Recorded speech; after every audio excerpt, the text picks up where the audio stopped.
আজকে আপনাদের সাথে শেয়ার করব গরুর ভুঁড়ি গন্ধ দূর করে কিভাবে সহজ এবং মজাদার করে রান্না করতে পারবেন অতি সহজেই। সেই টিপস আজকে আপনাদের দেব। যারা ভুঁড়ি পছন্দ করে না গন্ধের কারণে, তাদেরও যদি খেতে দেন না বললে তারা বুঝতেই পারবে না যে এটা গরুর ভুঁড়ি। এর মধ্যে কোনো রকম বাজে গন্ধ বা বাজে স্মেল আসবে না। আজকে আমি সেটাই শেয়ার করব, তো ভিডিওটা দেখতে থাকুন। আসসালামু আলাইকুম, আবার ওয়েলকাম জানাচ্ছি নতুন একটা ভিডিও দেখার জন্য। আজকে আপনাদের সাথে গরুর বট বা ভুঁড়ি গন্ধমুক্ত করে কিভাবে সহজ এবং অতি মজাদার করে রান্না করা যায় সেটাই শেয়ার করব। আর আপনাদের এই বট পরিষ্কারের ভিডিওটা আমি শেয়ার করিনি, অন্য কোনো ভিডিওতে এই বট পরিষ্কার করাটাও আপনাদের সাথে শেয়ার করে দেব, কিভাবে অতি তাড়াতাড়ি বট পরিষ্কার করতে পারবেন। তো আমি এগুলা কিন্তু ঈদের সময় পরিষ্কার করে রেখে দিয়েছিলাম, এখনও ভালো করে পরিষ্কার করিনি। তবে এটাকে আগে আমি গন্ধ দূর করার জন্য এবং ময়লাগুলো তাড়াতাড়ি পরিষ্কার করার জন্য, মানে বাকি যে ময়লাগুলো লেগে আছে ওই ময়লাগুলো পরিষ্কার করার জন্য কিছু টিপস দেখিয়ে দিচ্ছি। তো প্রথমে এখানে আমি কিছু পানি নিয়ে নিয়েছি, এটা কিন্তু ভালো করে ধুয়ে নিয়েছি, কিন্তু সামান্য কিছু ময়লা আছে সেটা আমি পরে পরিষ্কার করব। আর এখন দিয়ে দিচ্ছি হলুদ, তার সাথে লবণ, আর দিয়ে দিচ্ছি সাদা সিরকা। এই সিরকাটা আমি 3 মুখা দিয়েছিলাম, এখানে 1 মুখা স্কিপ হয়ে গেছে, আমি 3 মুখা এখানে দিয়ে দিয়েছি। সাথে দিয়ে দিয়েছি এই লেবু। এই সিরকার লেবুর কারণে এর যে বাজে স্মেল আছে সেটা কিন্তু অনেকটা, মানে 80% কমে যাবে। আর 20% যেটা থেকে যাবে এটা স্বাভাবিক, যে কোনো জিনিসের এর স্বাভাবিক যেই গন্ধ সেটা অবশ্যই থাকবে, এটা থাকাটাও প্রয়োজন, কারণ যার যার নিজস্ব একটা ঘ্রাণ স্বাদ আছে সেটা তো অবশ্যই থাকবে, সেটা দূর করাও যাবে না। তো এভাবে করে যে আমি লেবুটা কিন্তু দিয়ে দিচ্ছি, লেবুর এই খোসাটা সহই কিন্তু আমি সিদ্ধ করব। এখন উঠিয়ে রেখেছি, পরবর্তীতে কিন্তু আবার আমি দিয়ে দেব। তো এভাবে করে এই যে আমি একটু হাতে নাড়াচাড়া দিয়েছি, আর মনে হয়েছে আর একটু হলুদের প্রয়োজন, আমি কিন্তু আরও একটু হলুদ দিয়ে দিয়েছি। এই হলুদের কারণেও কিন্তু এই যে বাজে স্মেলগুলো অনেক কমে যায়। বিশেষ করে খাসির মাংসতে যখন গন্ধ থাকে তখন এই যে লবণ হলুদ দিয়ে যদি আপনারা সেদ্ধ করে নেন, খাসির মাংসেরও কিন্তু গন্ধ চলে যায়। এই পর্যায়ে এটাকে ভাপানোর জন্য বসিয়ে দিয়েছি চুলার উপরে। এটাকে আমি যে পর্যন্ত বলক না চলে আসছে ওই পর্যন্ত এটাকে আমি ভাপাবো। বলক চলে আসার পর 2 মিনিটের মতো চুলার উপরে রেখে তারপর আমি নামিয়ে নেব। তো দেখুন এই যে বলক চলে এসেছে। আর এই চবড়ি কিন্তু অনেক থাকে, বিশেষ করে বটের ভিতরে কিন্তু অনেক চবড়ি থাকে, সেই চবড়িটাও কিন্তু এক্সট্রা যে বেশি চবড়ি সেটা চলে যাবে। আর এখানে এই যে দেখুন আস্তও রয়ে গেছে, পরবর্তীতে এগুলো আমি পরিষ্কার করে ধুয়ে আবার আমি কেটে বেছে নেব। তো এগুলো এই যে দেখুন ভালো করে কিন্তু আমি ধুয়ে নিয়ে এসেছি, এখন কোনো প্রকার কোনো ময়লা নেই। ময়লাগুলো কিন্তু সেদ্ধ করার পরে একসাথে দেখা যায় পরে ফেলানো যায়, তো আগে থেকে আমার ভালো করে পরিষ্কার করা ছিল, সামান্য সামান্য ছিল, সেগুলো আমি ভালো করে পরিষ্কার করে নিয়েছি। তো এখন এই বটগুলোকে আমি কিভাবে অতি সহজে রান্না করা যায় সেটা আমি দেখাবো। গন্ধ তো দূর করে ফেললেন, এবার সহজ রান্না মজাদার করে। প্রথমে দিয়ে দিয়েছি তেজপাতা, দিয়ে দিয়েছি মুঠো ভরে পেঁয়াজ। এখানে আমি বড় সাইজের 4টা পেঁয়াজ ব্যবহার করেছি, আপনারা আপনাদের প্রয়োজন অনুযায়ী পেঁয়াজ ব্যবহার করতে পারেন। এখন দিয়ে দিচ্ছি আদা রসুন। অবশ্যই বট রান্নায় আদা রসুন বাটাটা বেশি ব্যবহার করবেন, তাহলে কিন্তু গন্ধ দূর করতে সাহায্য করবে। দিয়ে দিয়েছি পরিমাণ মতো লবণ, দিয়েছি হলুদ গুঁড়া, দিয়ে দিয়েছি মরিচ গুঁড়া, তার সাথে ধনিয়া গুঁড়া। সব কিছু দিয়ে আমি এখন দিয়ে দেব গরম মশলার গুঁড়া। আর গরম মশলাটাও কিন্তু আমি একটু বেশি পরিমাণে দিয়েছি। আর দিয়ে দেবো এখন রান্না করার তেল, আর এটা রাইস ব্র্যান্ড অয়েল দিয়েছি, আপনারা যে কোনো তেল দিয়েও কিন্তু রান্না করতে পারেন।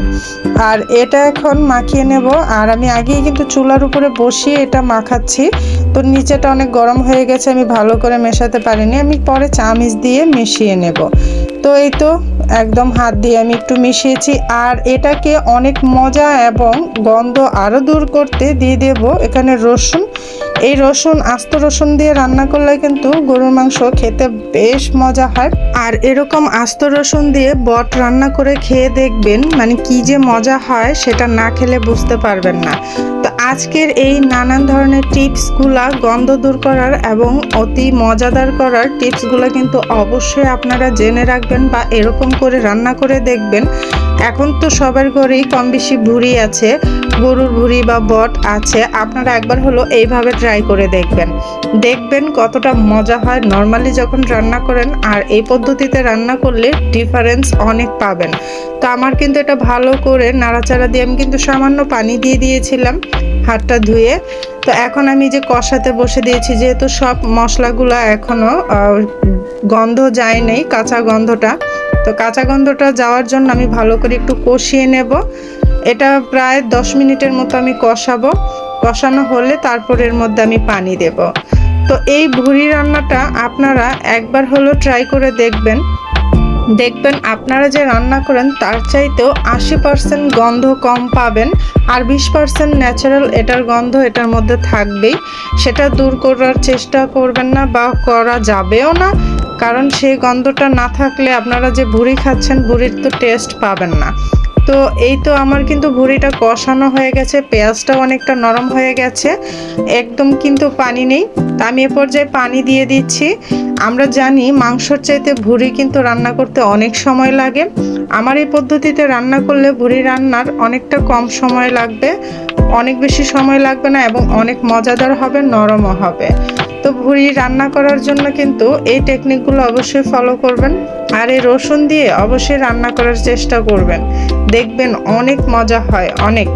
তো এখন এই যে পানি দিয়ে আমি এটাকে ঢাকা দিয়ে রেখে দেব বলক ওঠা পর্যন্ত। বলক ওঠা পর্যন্ত আমি হাই হিটে এটাকে জাল করব। তারপর এটাকে আমি লো হিটে রান্না করব প্রায় 30 থেকে 40 মিনিটের মতো। তো এতটুকু সময় তো অবশ্যই লাগবে, কারণ ভুঁড়ি কিন্তু আমরা জানি মাংসের চাইতেও শক্ত হয়, নরম হতে চায় না সহজে। তো অবশ্যই একটু সময় ধৈর্য নিয়ে রান্না করতে হবে। তো এই তো ভুঁড়ির বলক চলে এসেছে, এখনও কিন্তু একদম হাই হিটে দেওয়া আছে। তো এটাকে এখন লো হিটে দিয়ে আমি 30 মিনিটের জন্য রেখে দেব, কারণ আগে 10 মিনিটের জন্য কিন্তু এখানে জাল করা হয়ে গেছে। তো 30 মিনিটের জন্য আমি এই যে মাঝে মাঝে ঢাকনাটা উঠিয়ে নাড়াচাড়া করে দেব যাতে নিচে না লেগে যায়। আর চুলার হিটটা কিন্তু একদম কমিয়ে দিয়েছি। তো এই তো আবার 20 মিনিট পরে আমি ঢাকাটা উঠিয়ে এই যে নাড়াচাড়া দিয়ে দিচ্ছি। দেখুন একদম তেল ভেসে উঠেছে, অনেকটা সুন্দর দেখাচ্ছে, কিন্তু আমি এটা আরও শুকাবো। গরুর ভুঁড়ি কিন্তু ভিজা ভিজা খেতে ভালো লাগে না, গরুর ভুঁড়ি ভুনা করে খেতেই মজা হয় এবং সেটাই খেতে পারফেক্ট। তো আমি কিন্তু এ পর্যায়ে দেখছি রসুনগুলো সেদ্ধ হয়ে গেছে, আর রসুনগুলো কিন্তু সেদ্ধ হয়ে অনেকটা ফুলে গেছে। আমার কিন্তু রান্নাটা প্রায় শেষের দিকে, আমি আরও পানি একটু শুকিয়ে নেব, আরও একটু শুকিয়ে তারপর এর মধ্যে আমি ভাজা জিরার গুঁড়া দিয়ে দেব। আর ভাজার জিরা গুঁড়া দিলে সুন্দর একটা ফ্লেভার আসে। মাংস বা ভুঁড়ি যেটাই রান্না করেন না কেন, ভাজা জিরার গুঁড়া কিন্তু দিলে আলাদা একটা ফ্লেভার, আলাদা একটা স্বাদ আসে। তা আমি আরও 5 মিনিটের জন্য ঢাকা দিয়ে রেখেছিলাম। তা এখন আমি এই যে ভাজা জিরার গুঁড়া দিয়ে দিচ্ছি। গরম মশলার সাথেও কিন্তু জিরা গুঁড়া ছিল, কিন্তু আমি আলাদা করে আরও একটু বেশি পরিমাণের জিরা গুঁড়া দিয়ে দিয়েছি। এটা অবশ্যই দেওয়ার চেষ্টা করবেন, এতে করে গন্ধটা কিন্তু আরও দূর করে দেবে। তো এই তো আমার রান্না হয়ে গেল মজাদার ভুঁড়ি ভুনা। এবার কিন্তু পারফেক্টভাবে ভুঁড়িটা ভুনা হয়ে গেছে।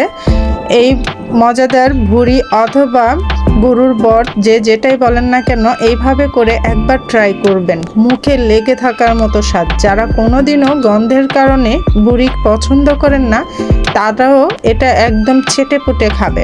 আমার আজকের এই ভুঁড়ি রান্নাটা আমার ছেলে মেয়ে এবং হাজব্যান্ড সবাই খেয়েছে। আমার ছেলে মেয়ে কিন্তু এই প্রথম ঘরে রান্না করা ভুঁড়ি খেয়েছে, তারা মজা করেই খেয়েছে। আমি ভাবতেও পারিনি তারা খাবে, কারণ সবসময় ওরা গন্ধ গন্ধ বলে খায় না।